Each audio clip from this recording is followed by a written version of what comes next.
You coming along? Okay. Well, we could just do it in the hotel room, sitting at the window or so, yeah? Okay, we'll see you in Amsterdam. Bye-bye.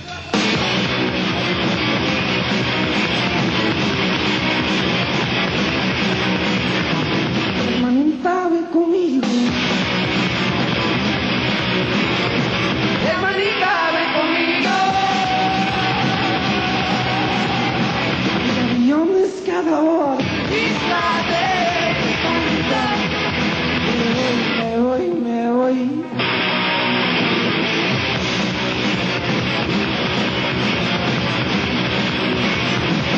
Donde no hay sufrimiento. Donde no hay sufrimiento. El león pasa por la calle. Isla de Encanta. Me voy, me voy. No es su propio animal. Canta la democracia.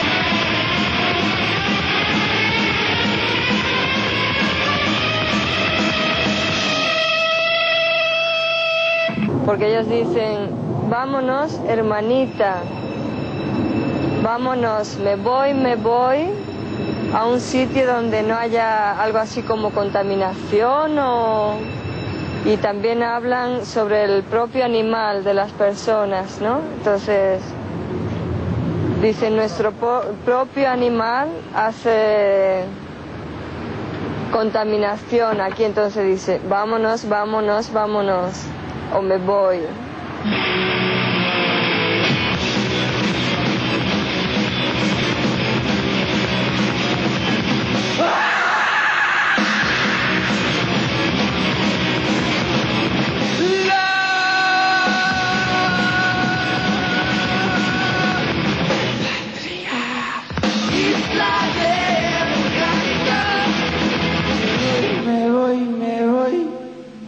The last time the Pixies were in Holland, you almost played the same set as the time before, so I was a little worried about the songwriting process. Maybe it was stagnating, I thought, but now you have a new album and 15 new songs.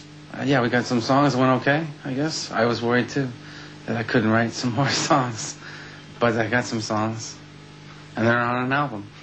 But tell me about that word, worried, and what were you worried about? Oh, when I was writing the songs, and even when I knew I had 10 songs or 12 songs, I didn't know if they were any good until I played them with the whole band. And when the whole band played them, we made the demo tape, then we knew it sounded pretty good. We liked it. But the songwriting you do on your own, and then you join with the rest of the band.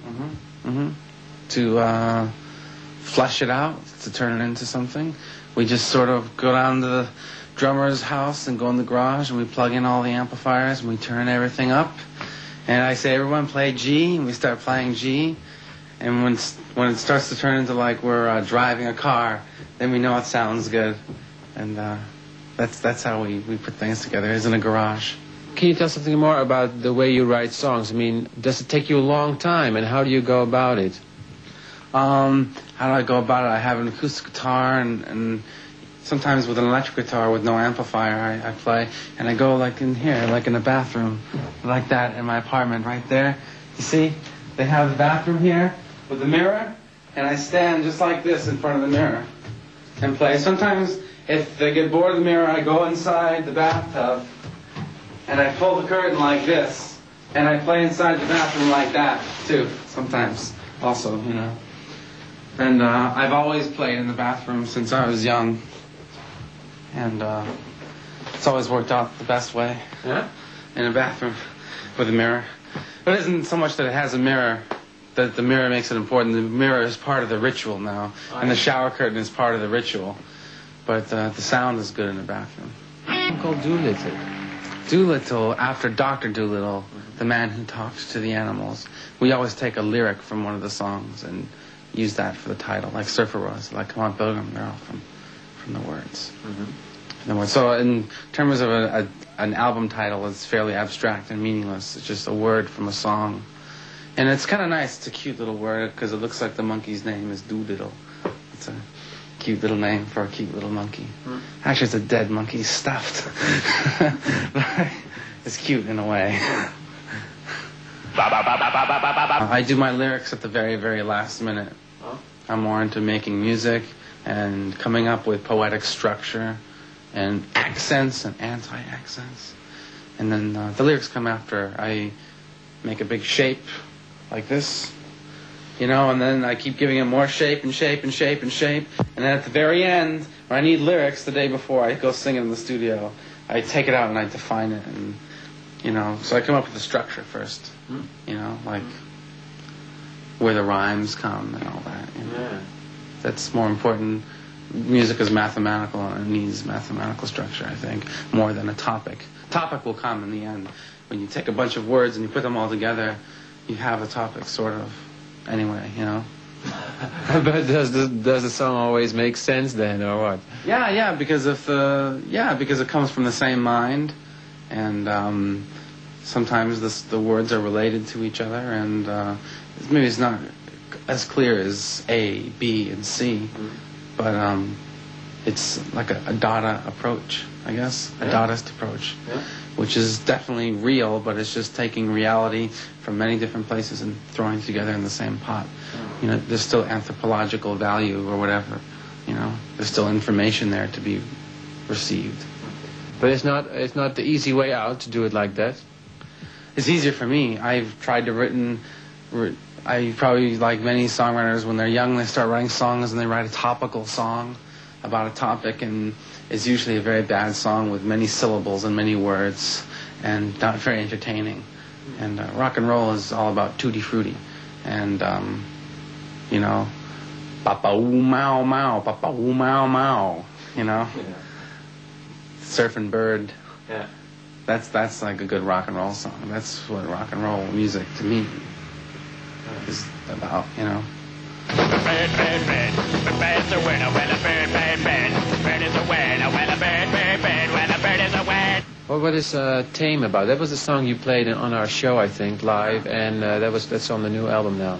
I don't know if I want to talk about what it's about. I guess it's because I don't want people to think I'm a sexist or chauvinist, but it's mostly about, at least in America, about the way a woman dresses herself, and I think it's wonderful how like women spend a lot of time often with the way they present themselves, men too, I suppose, and the way, you know, hair and clothing and makeup and jewelry and perfume and everything, and it's very good, and it's amazing how bad it can come off sometimes and how bland and mediocre considering all the time and attention. So I guess it's just about mediocre sexual presentation.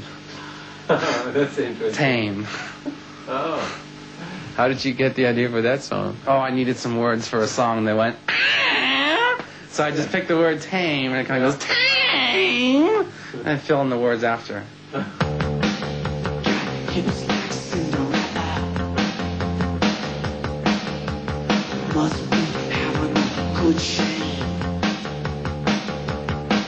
Talking sweet about nothing. Baby, I feel your pain.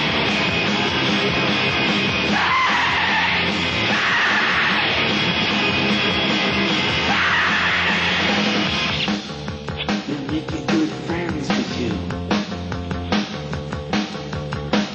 When you're shaking your good frame, falling off facing those bad shoes.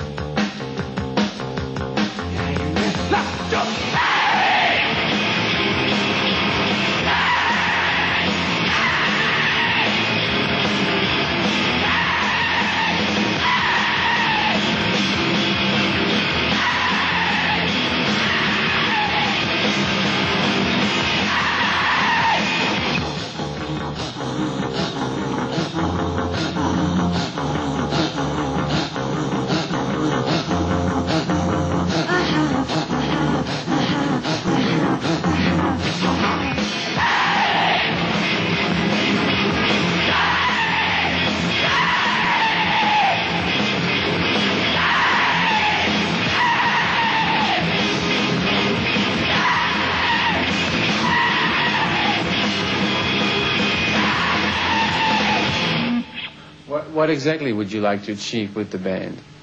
Mostly in the end, when it's all done and over with, and there's a stack of Pixie records of 5 or 4 or 10 or 15 albums, whatever it is, that they are cool rock and roll records, and if not the best records in the world, at least pretty good. And so that they will always, as long as people have the luxury to buy rock records or buy a ticket to a club, as long as that sort of luxury exists. Because after all, rock and roll is a very luxurious thing. It's not very aggressive, as far as I think. It is bohemia, you know? And I want to have some cool records in the end. That's the achievement. If I make a lot of money, great. If I don't make a lot of money, it's okay, because even good records that never sold a million, if they're good, they'll always sell. People always want them. They have value, as opposed to something that's just a big money maker with little value. No one remembers it. They will be forgotten, you know. And I want to be slapped on the back and said, "You made good rock and roll records," you know. Because I'm a fan, after all. I'm a fan of rock music, you know. That's why I do it. I'm a big fan. I'm a fanatic of rock and roll records.